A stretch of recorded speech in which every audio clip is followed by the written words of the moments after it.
All right, my second baby is my oldest daughter who's about to graduate from the University of Tennessee. She's 22, and let me tell y'all, I know every crow thinks theirs is the blackest, but let me say that she is a beauty, and she is smart, and she's done very well in school, and she's in a sorority and done well with her sorority, and she's athletic, and she's mean.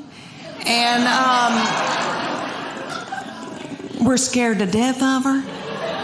We walk on eggshells around her. She's not mean to other people or in public.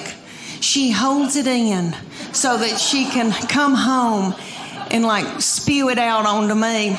That's okay. That's God's way. But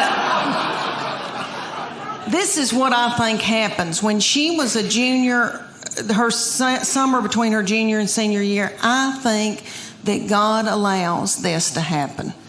And you little girls that your babies aren't this old, just listen to me. All right, one day they'll just turn on you. And you'll think, who in the world is this? Who's coming down the steps in the morning? We don't know who this is. I think that God allows that because he knows that you're about to let your baby go off to college or whatever they're going to do, and he knows that you're grieving. So he makes them just as mean as he can so that you can let them go. And I believe that.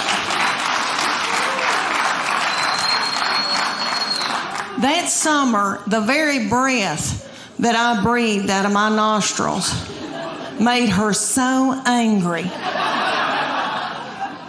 We were not allowed to eat cereal in our own home because she couldn't stand to hear us chew. I don't mean to talk about her because she had a lot on her. She had to empty the dishwasher. Stuff like that. That's so hard. Okay, let me tell you about an example when she was probably your baby's age, y'all's little children, because y'all are so cute. Look, their thyroid's still functioning. Y'all still got hair. Good for y'all. Y'all got on little britches. Yay. Okay. When my middle one, when she was in elementary school, I was so blessed that I got to take them to school and pick them up every day in my minivan. And I would watch them come out, my girls, and I saw them. They were in a good mood. I saw it. All right, they would be goosing each other and waving to all the little children and the principal. See you tomorrow. Okay. Then they come over to my minivan, get in, slam the door. That middle woman take her backpack and sling me in the back of the head with it. She'd say every day something like, I'm starving to death. You don't have a piece of cheese in this car? Your driving's making me car sick. I hate her. Why did you have her? And the baby be sitting over the back, she'd be going, Mom, Mom, Mom, Mom, Mom. And I'd say, what? And she'd go, Mom, Mom, Mom, Mom. I go, what? I'm listening. She could say some of the craziest things. She said to me one day, did Jesus ever have head lice? How do you answer that? I said, well, baby, I don't know. But if he did, I know he healed it. Thank y'all so much for watching my special. Now I need you to watch my entire special for 99 cents and then click it. And then I need you to watch more clips and then click it. And I don't know what you're supposed to be clicking, but the young people are telling me. I don't understand, but just click it. And that's what boys do. They cling to their wife. That's biblical. He said to me, Mom, she is now my immediate family. You are my extended. That's what he said to me right before they got married. And he said, Mom, that's biblical. I'm supposed to cling to my wife, and I thought, why did I show him the Bible? Well, he has always been spiritually mature. We call him our little Billy Graham. My husband and I, we didn't do it. God did it. I'm full of sin. Okay. I've been washed in the blood, but I've been a horrible, horrible person. Not too bad, but okay.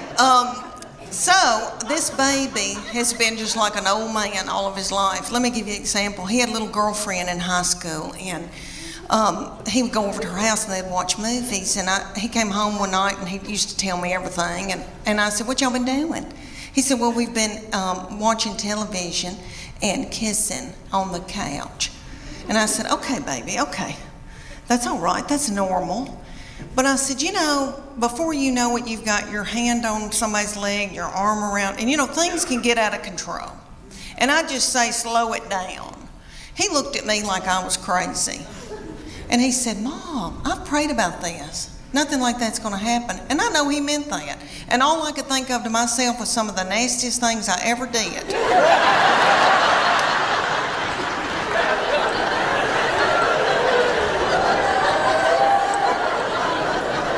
Was at the Adams United Methodist Youth Fellowship on a hayride.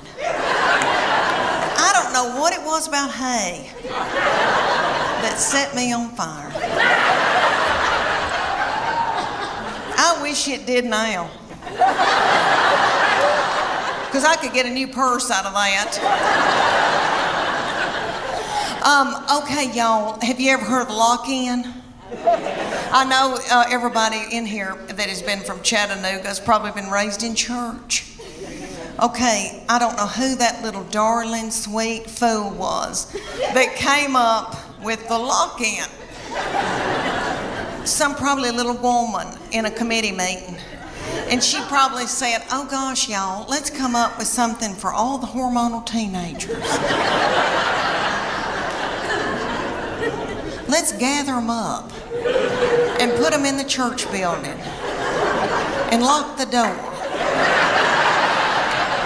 and turn the lights out and leave them there all night. And I've lost 7 pounds in all.